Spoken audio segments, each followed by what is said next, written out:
Right, now we're looking at the marked space ratio. We're using the A-stable circuit, which you're familiar with R1, R2 and C. We've given them values, 10k, 1k and 100 microfarads. This circuit, remember, switches the output on and off. It's not in a monostable state, it's in an A-stable. That means it keeps switching from on to off. So if it was a buzzer, that would give us a beeping sound as the buzzer was on and off. If we were to draw a graph of the output, then the output voltage goes high immediately, it stays high for a period of time, drops down low immediately, stays low for a period of time, then goes high immediately. That way it gives us a square wave, which is what the 555 can generate. It's sometimes called a pulse generator because it generates this square wave and switches things on and off. We're going to look at the ratio of the high time and the low time. In this case it's about 1 to 1 because they're more or less the same. On this one the high time is much shorter than the low time, so you can have a variety of different ratios depending on what you want the thing to do, and that's dependent upon these three components. The formula for the high time is 0.693 times R1 plus R2 times C. Now I've put that C equals C times R in there because forget that for the time being, you've got C times R there, so you're familiar with that, and we've done that on previous video clips where we've calculated the time constant, so this math should be quite familiar to you. The same with this one, is 0.96 times R2 times C.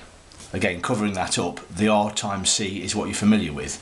If we take that time and that time, divide the high time by the low time, it gives us the ratio. So now, if we look at calculating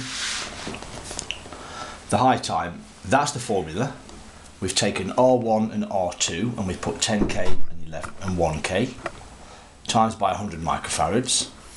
So 0.693 times by 11k, because 10k and 1k is 11k, times by 100 microfarads.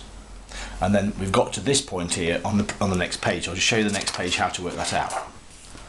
So C times R is what you're used to. This is R times C. It's 11k times 100 microfarads. Well, it's 11 times 10 to the 3 because the k is 10 to the 3. It's 100 times 10 to the minus 6. There.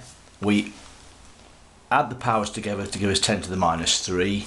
We've still got the 11 and the 100. That's 1100 times 10 to the minus 3.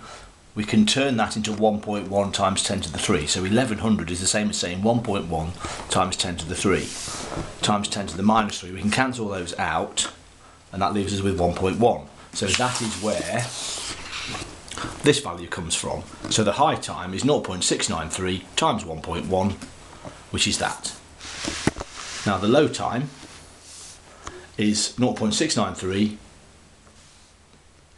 times R2, which is 1k times C. Dealing with this bit here, go through this quicker because you should be more than familiar with this now. You've got 1 times 10 to the 3, 1k, 100 microfarads is that. We add the powers together to give us 10 to the minus 3.